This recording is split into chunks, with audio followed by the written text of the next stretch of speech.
A good morning to you. Baseball for breakfast here on a Friday. It's Cards Hub at 365, presented by Gray Bar here on Sports Hub STL, presented by DraftKings. The crown is yours. Joe Roderick and Matt Rocchio with you on a Friday. And the Cardinals have made a roster move already this morning as they get ready to take on the Boston Red Sox up at Fenway this weekend. It's the home opener for the Red Sox. And before the game, Cardinals just announced they have recalled Thomas Saggese from Memphis. Nolan Gorman goes on the injured list. Apparently the other night, on Tuesday night in extra innings, he was running from first to second and pulled a hammy. I can relate. It's happened to me playing softball before. So you get into it and you get that sprint speed going, and sometimes that just pops on you. Quick question. You and Nolan Gorman have any other similarities you want to list off right now? We bat left-handed. We throw right-handed. Okay. Yeah. Anything else? Is he a big wrestling fan? I don't know. Okay. Never have had a conversation that strikes deep me with Nolan Gorman. He strikes me as a big Rob Van Dam kind of guy. I could see that. Yeah. 5-star frog splash, baby. So yeah, that's about. I think that's where the similarities end. But hey, there's more than a few. It's a tough break for Nolan Gorman, who in his brief appearances so far in 2025 was hitting the ball well, and for a guy who lost his starting position during spring training, seemed to at least earn himself a few more opportunities here in the early stages of the season. Honestly, I would have liked to have seen if they would have figured out a way to work him into the lineup today against Walker Buehler, and that's not going to happen now.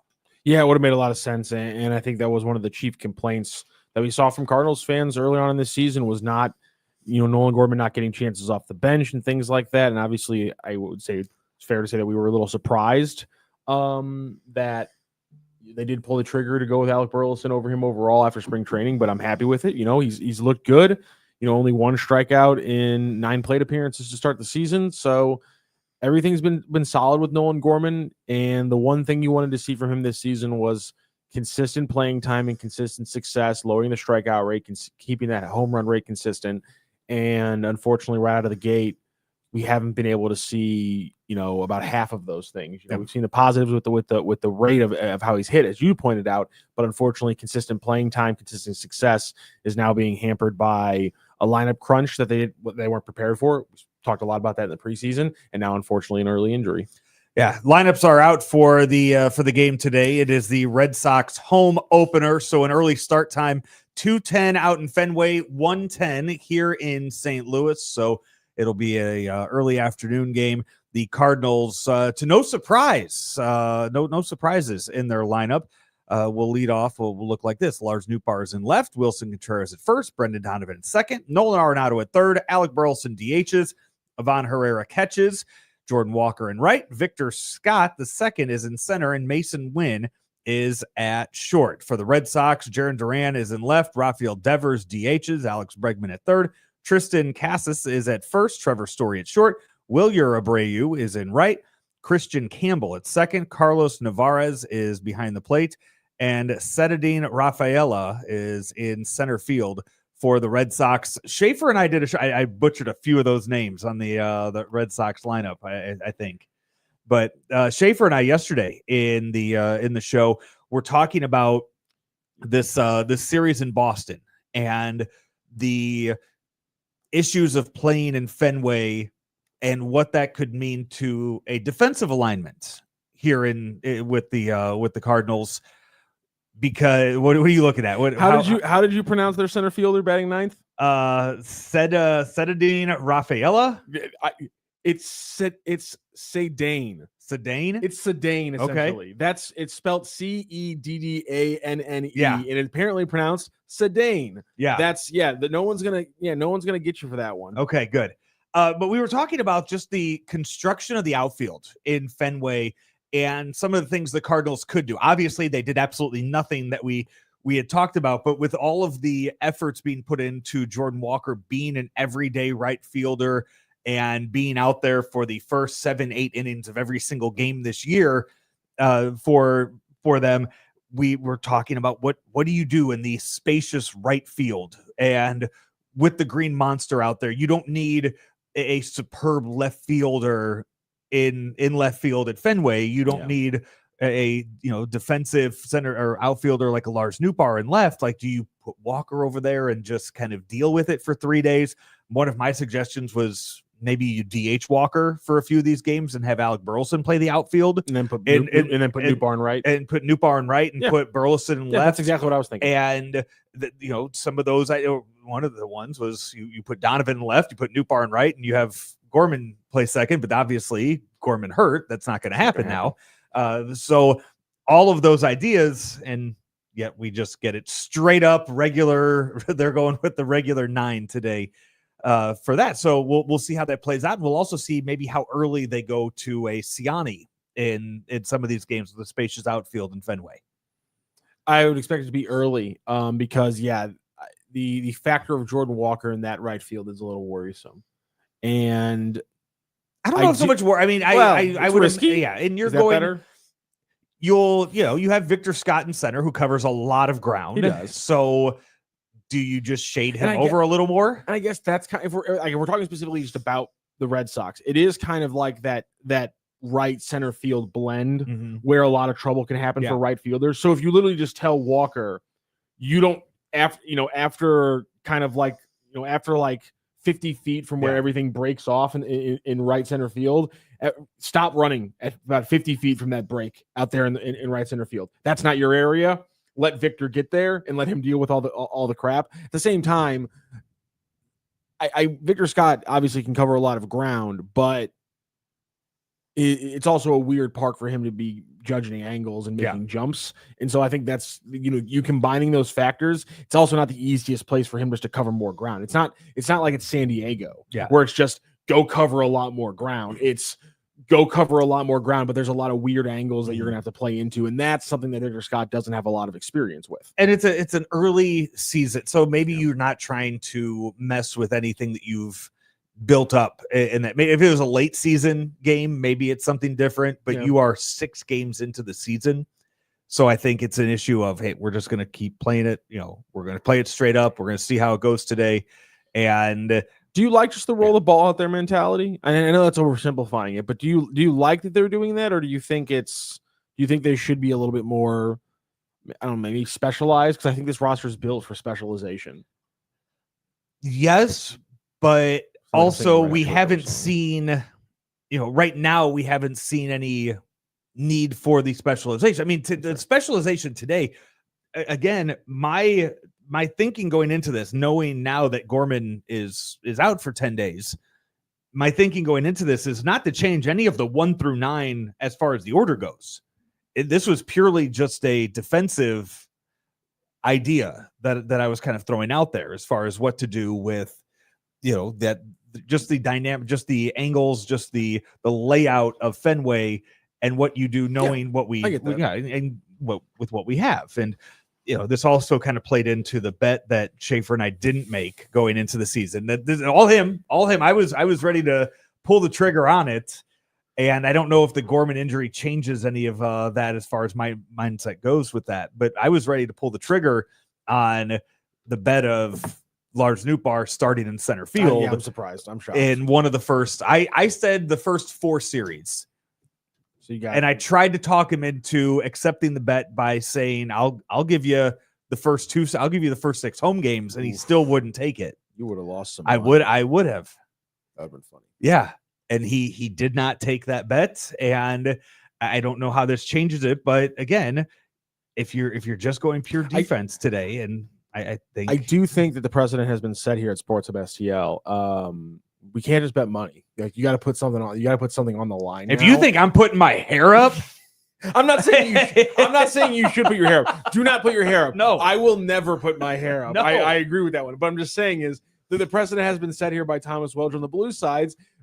That's just $10 weak sauce. I need something material out of this now, Joe. I offered him lunch. My offer was lunch. We're gonna need something a little bit more material. We didn't say where, or we didn't put a limit on it, but that was the offer at hand.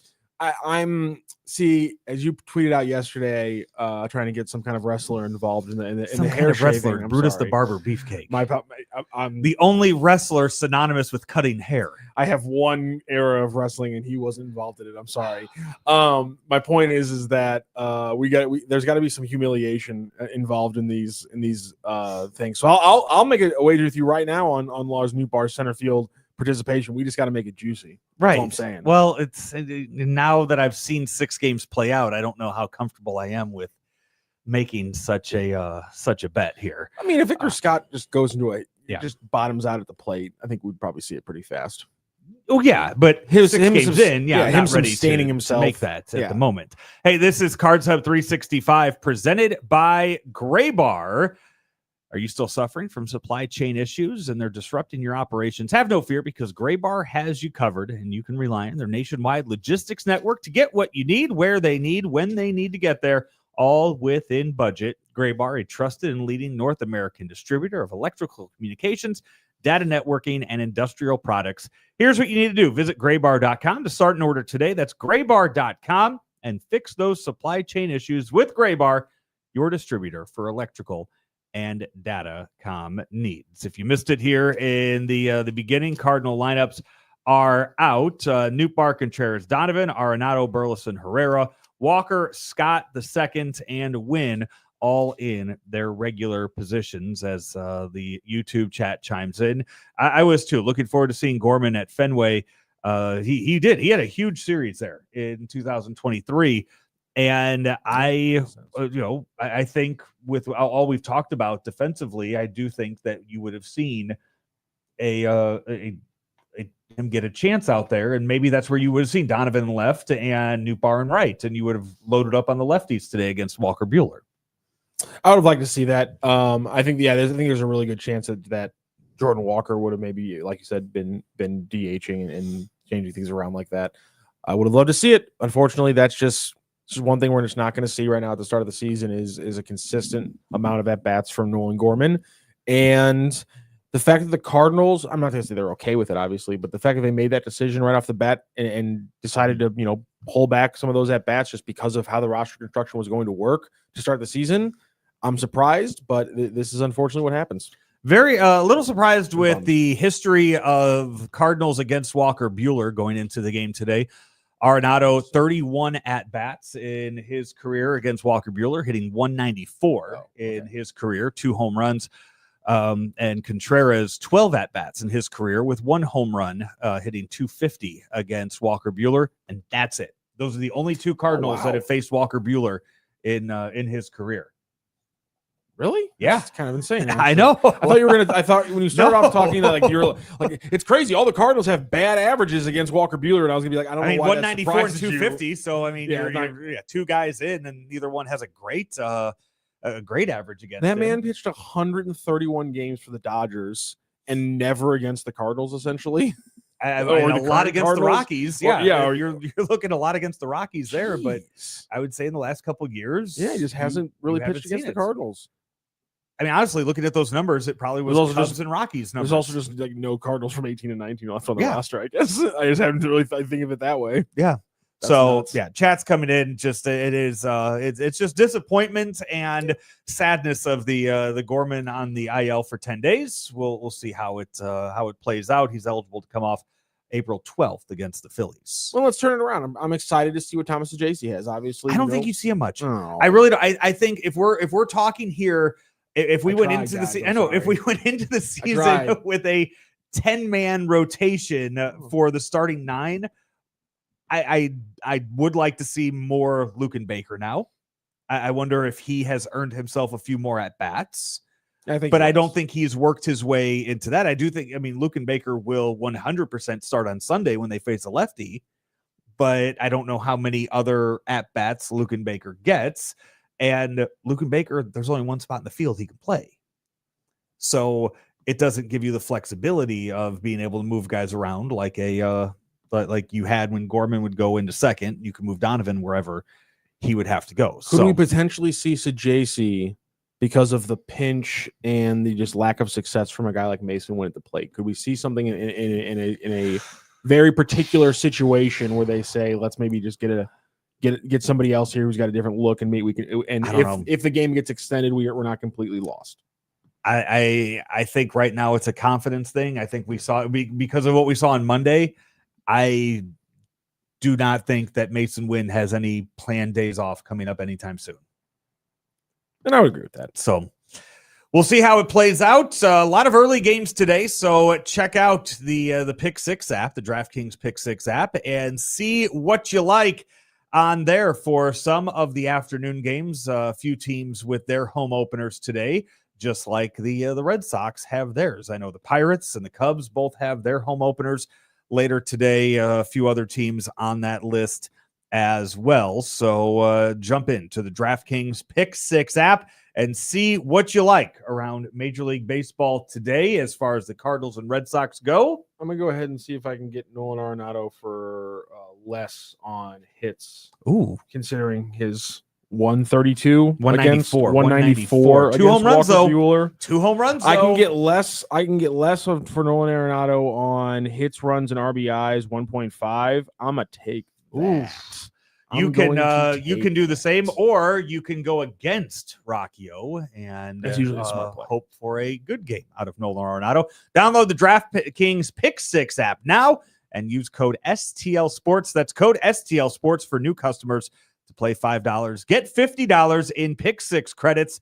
Better payouts, bigger wins, only with Pick Six from DraftKings. The crown is yours. Gambling problem? Call 1-800-GAMBLER. Help is available for problem gambling. Call 888-789-7777 or visit ccpg.org in Connecticut. Must be 18 and over. Age and eligibility restrictions vary by jurisdiction. Pick Six not available everywhere, including New York and Ontario. Void where prohibited. One per new customer. Bonus awarded as non-withdrawable Pick Six credits that expire in 14 days. Limited time offer. See terms at picksix.draftkings.com/promos.